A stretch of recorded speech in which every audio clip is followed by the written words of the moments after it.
This is a Bailey Unicorn Cordoba. Just going to take you around the van and show you how it operates. Front of the van you've got your jockey wheel, hitch, handbrake and your ATC. We'll demonstrate all of this to you in person here on site. Side of the caravan on either side you have your wind down legs to stabilise the caravan. Like I said, they are just there for stabilising. You would never lift the caravan with these legs, it potentially damage the floor of the van. We then have our water pump connection, which very simply pushes into the side of the caravan and locks into place. The pump itself drops down inside the aqua roll, so the water can pick up from there. We'll demonstrate how to fill that once we're inside of the caravan. You've then got your Aldi heating and hot water flow. You'd never cover this up. This is always left open as it is now.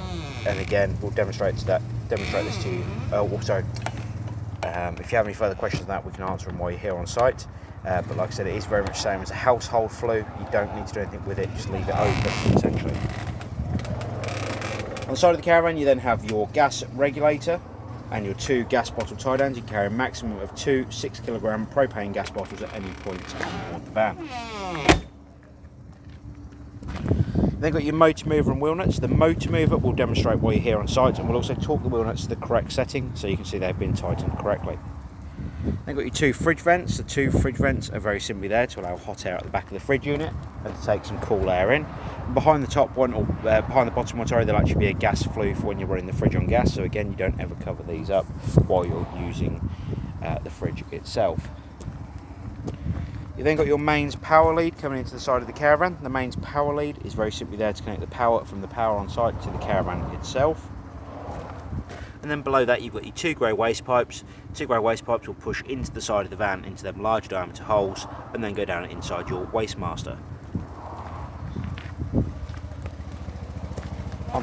On the back of the caravan you have your toilet flush tank. This tank here takes 3.5 litres of water and a cap full of the pink fluid.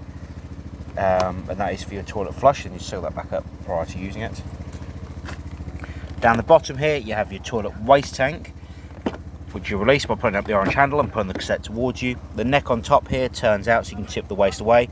The grey cap is a measure for the blue fluid, so you put 1 litre of water in here and a cap full of the blue fluid.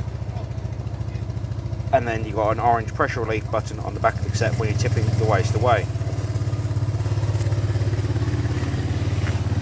Down the side of the caravan you've got your side locker to access the storage underneath the bed at the rear, and that is just there for accessing that storage, as I said. 3-pin sockets so you can have power coming out to the awning on the side of the caravan. You've then got your storage locker underneath the front seating area and your barbecue gas point. Going inside the caravan now.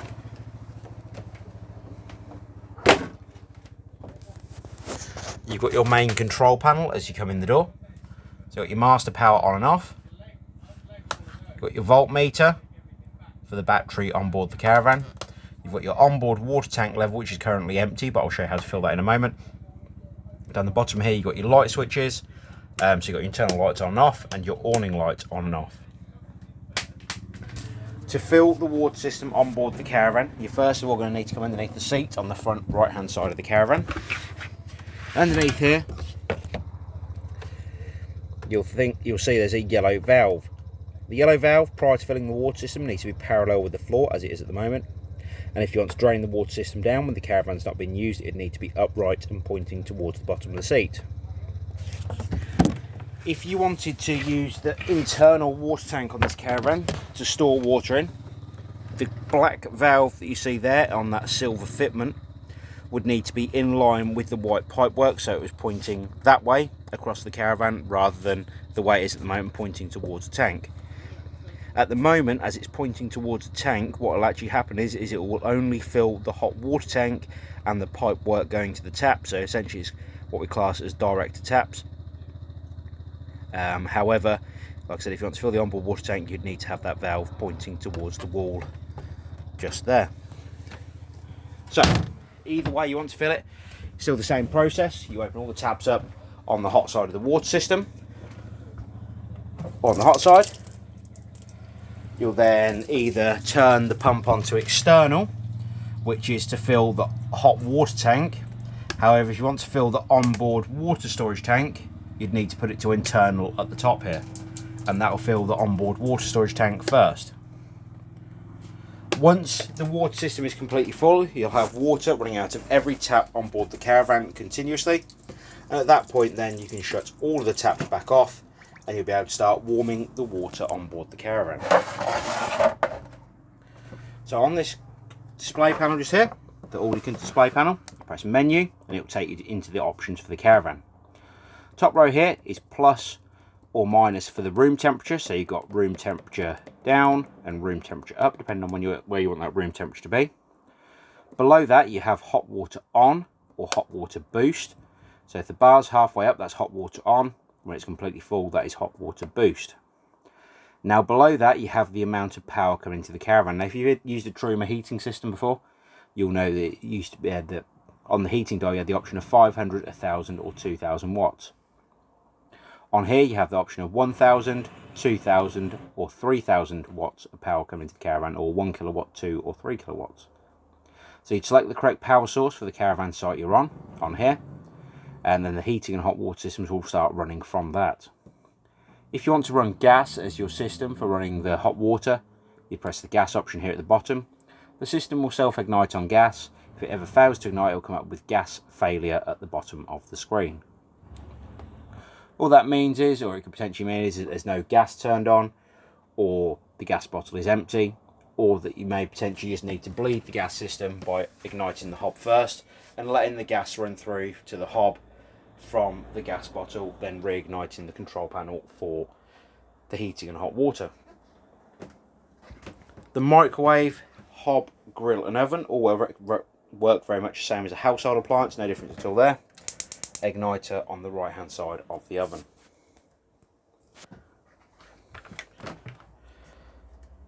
We then have your fridge. Fridge is very simple to use again. You've got power off for the fridge and power on. You've got your 240 mains power supply coming into the caravan with your temperature control on the right hand side here. You've got the option to run gas on the fridge should you want to. The gas would need to be turned on first and it will self-ignite from the gas system on board. And if you want to use 12 volt for when you're towing down the road, so you'd need to be connected to the car first, you'd need to put it onto the 12 volt mode just here. And that will allow the fridge to work as a call box as you are travelling. The gas motor, sorry I should have said, if the blue light starts flashing here and the warning light starts flashing on the right hand side, very much the same as what it was just doing there but with the 12 volt symbol, it means there is no power supply coming from that particular source. So the gas option, like I said, will self-ignite, but it will flash the pilot light and the warning light on the right hand side if it does fail to ignite. If you want to control the freezer box temperature on top, you can select the freezer option just here, so it goes blue, and then you can control the temperature, again by using the buttons on the right hand side there.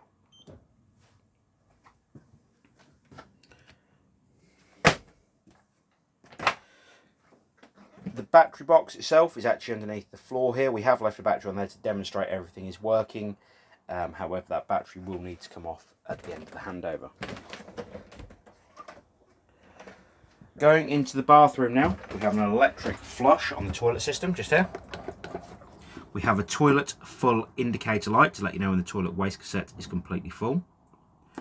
The toilet seat itself does turn for your convenience. However, when you are removing the toilet cassette from underneath the van, you'll need to make sure the toilet is back in the central position as it is here. If not, if the toilet seat is turned, it will lock the toilet waste cassette in place. Below the toilet then, you actually have your toilet waste handle. So when the toilet waste flap is shut, it'll be in this position here. However, when the toilet waste cassette is open and is ready to be used, it'll be in this position here.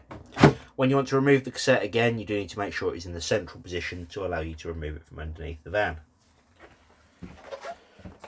So this is the Bailey Unicorn Cordoba. If you have any further questions on the caravan, please don't hesitate to give us a call here at the Caravan Company and we'd be more than happy to help. We appreciate your business and we look forward to seeing you here on site soon when you collect your caravan. If you have any further questions, please don't hesitate to ask during your handover. Bye bye.